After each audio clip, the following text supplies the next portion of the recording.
Break के बाद आपका स्वागत है। फतेहपुर से एटीएस द्वारा हिरासत में लिया गया जमील दुबई की एक अच्छी कंपनी में फाइनेंस मैनेजर के पद पर नौकरी कर रहा था, जहां पर उसकी तनख्वाह लाखों रुपए थी। अपनी तनख्वाह में से वो आईएसआई को पैसे देता था। तहकीकात में सामने आया है कि जमील अपनी सैलरी का 15% आईएएस को देता था। हर माह वो 33,750 रुपए आईएएस को देता था। इसके अलावा वो लोगों से भी फंड जुटाकर आईएएस को भेजता था। पता चला है कि जमील वर्ष करीब 2 साल पहले सोशल मीडिया के जरिए आईएएस के संपर्क में आया था। इसके बाद वो मनी एक्सचेंज कंपनियों के जरिए हर 3 महीने में एक बार उन तक रकम पहुंचाता था। और सूत्र तो ये भी बताते हैं कि जमील अब तक भारत बांग्लादेश के करीब 700 से ज्यादा युवक युवतियों को आईएएस के लिए काम करने के लिए जोड़ चुका है।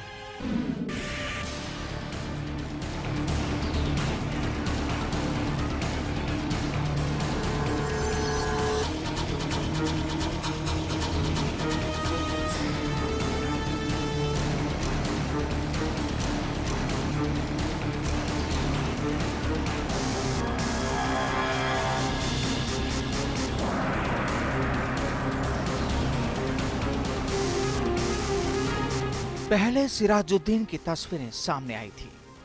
11 महीने पहले जब जयपुर से एटीएस ने सिराज को पकड़ा था, तभी इस बात का अंदेशा हो गया था कि अभी इस तरह के दूसरे चेहरे भी बेनकाब होंगे, जो दुनिया के आतंकियों को हवा देने में जुटे हैं। और अब सिराज के बाद जमील का नाम सामने आ गया और उसके करतूतों का पिटारा भी।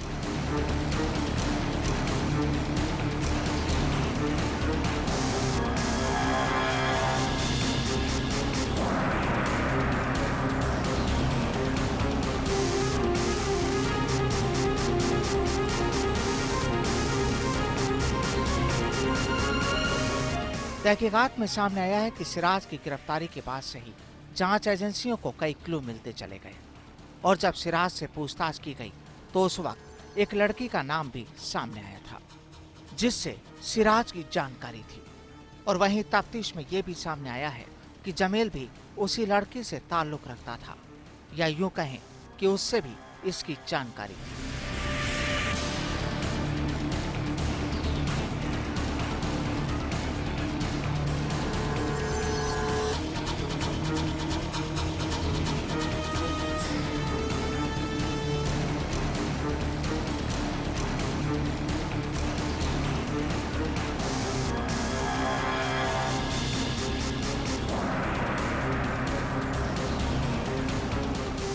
दरअसल एटीएस लंबे वक्त से कुछ सुराग मिलने के बाद जमील के इंतजार में थी कि वो कब उसके जाल में आए। और आखिरकार एटीएस ने जमील अहमद को धर ही लिया। जमील मूलतः फतेहपुर का रहने वाला है। वो 13 साल से दुबई रह रहा है और 15 दिन पहले ही भारत लौटा था, जिसके बाद वो फतेहपुर आया था। दरअसल फतेहपुर ये अपनी बेटी और बेटे का पासपोर्ट बनवाने पहुंचा था और इसके लिए उसने सीकर में अर्जी भी लगाई हुई थी। चलिए पहले आपको सुनाते हैं कि आखिर एटीएस अधिकारियों ने जमील की गिरफ्तारी के बाद क्या कहा, और फिर आपको बताएंगे जमील के कुछ दूसरे राज भी।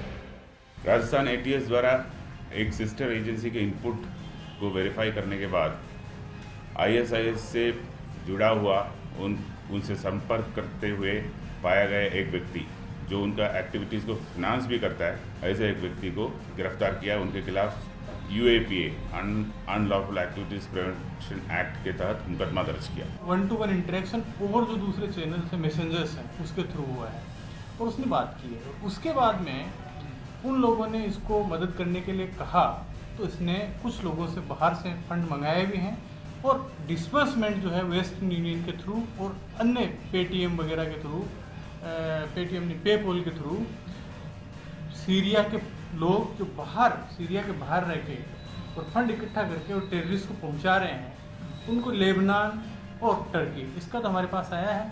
और भी जगह के नाम आए हैं जिसका इन्वेस्टिगेशन के अंदर आगे वेरिफिकेशन करना है, एविडेंस जुटाना है।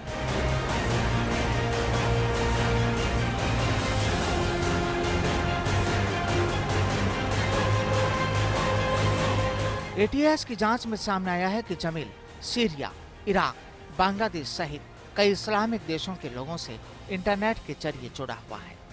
वो चैटिंग करता था और आईएसआईएस की गतिविधियों पर बातचीत प्रचारित करता था। एटीएस ने उसका लैपटॉप, मोबाइल जब्त किया। वो सोशल साइट पर युवाओं को भड़काकर आईएस में शामिल करता था। जमील 13 साल से दुबई में रह रहा है और उसका परिवार मुंबई में रहता है।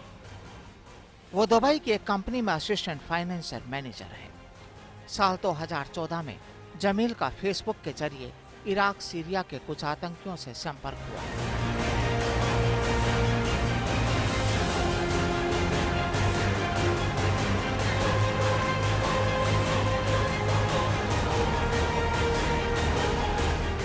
एटीएस के हत्थे चढ़े फतेहपुर के जमील अहमद का जन्म 40 साल पहले कुवैत में हुआ था।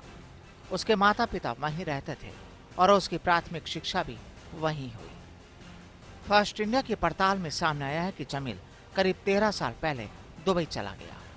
इस दौरान उसका संपर्क कुख्यात आतंकी संगठन इस्लामिक स्टेट के आतंकियों से हुआ। वो आईएसआईएस के लिए फाइनेंस का काम संभालता था। लेबनान और तुर्की सहित कई देशों में आईएसआईएस के आतंकियों को उसने 20 से भी ज्यादा बार रुपए भिजवाए, जिसके बारे में भी अब जांच एजेंसियां उससे पूछताछ में जुटी हैं।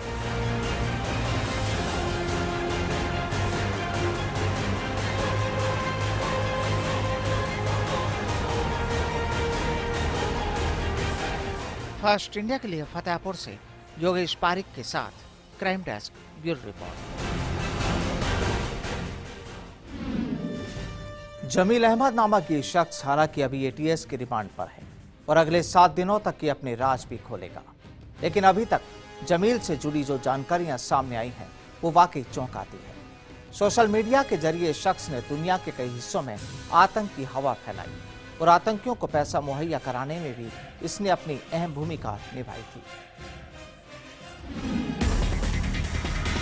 राजस्थान एटीएस के शिकंजे में आया ये वो शातिर है जो आतंकी संगठन इस्लामिक स्टेट के लिए फंड जुटाने में अपनी खास भूमिका अदा करता था। वहीं ये आतंकी सोशल मीडिया के जरिए युवाओं को भी टारगेट करने में भी पीछे नहीं था। पड़ताल में सामने आया है कि आतंकी संगठन इस्लामिक स्टेट के लिए फंड जुटाने के आरोप में पकड़ा गया जमील अहमद बखेत दुबई में बसने की तैयारी में था। सूत्र बताते हैं कि शेखावटी और अजमेर के युवा मुख्य रूप से इसके टारगेट पर थे और ये उनका ब्रेन वॉश कर उन्हें आईएसआईएस से जोड़ने की फिराक में था। वो लोगों से कम मेल जोल रखता था और सोशल मीडिया के माध्यम से ही अपने टारगेट से संपर्क करता था। एटीएस सूत्रों और जमील के जानने वालों के मुताबिक जमील मुंबई में रहकर आईएसआईएस के लिए युवाओं को भर्ती करने की फिराक में था। उसने वहां बसने की भी पूरी तैयारी कर ली थी। उसके नाम पर मुंबई में करोड़ों रुपए की संपत्ति है और अब उसकी जांच के लिए एक टीम मुंबई गई है।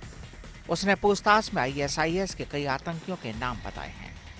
वो चंदा इकट्ठा कर हवाला और मनी ट्रांसफर के जरिए आतंकियों तक पहुंचाता था। पड़ताल में सामने आया है कि जमील अहमद और उसकी पत्नी शबाना का नाम फतेहपुर की वोटर लिस्ट में भी जुड़ा है। 2014 की निर्वाचन नामावली में वार्ड 10 की भाग संख्या 99 में क्रम संख्या 508 पर उसका नाम जमील खलील के रूप में दर्ज है। उसका मतदाता पहचान पत्र संख्या YIN 040411 है। उसकी पत्नी का नाम क्रम संख्या 503 पर शबाना जमील अहमद के रूप में दर्ज है। निर्वाचन नामावली के मुताबिक उसका मकान नंबर 108 है। उसके भाइयों और उनकी पत्नियों के नाम भी दर्ज हैं। जमील के 3 बेटे और 2 बेटियां हैं। तो आपने देखा जमील की कारगुजारियों को। जयपुर में पहले सिराज और फिर सीकर में जमील का चेहरा सबके सामने आ गया, लेकिन अभी इंतजार है अगले कुछ उन दिनों का जब जमील की ओर से इस गुनाह के और भी राज सामने आएंगे, क्योंकि अभी वो जांच एजेंसियों के सामने अपना मुंह खोलने में लगा है। फर्स्ट इंडिया के लिए फतेहपुर से योगेश पारिक के साथ क्राइम डेस्क, ब्यूरो रिपोर्ट।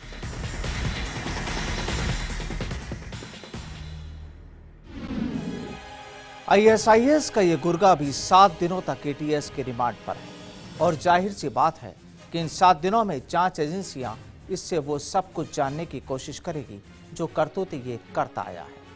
वहीं अभी यह भी पता लगाने की कोशिश की जा रही है कि आखिर देश और प्रदेश में इसने अब तक क्या क्या गुल खिलाए हैं।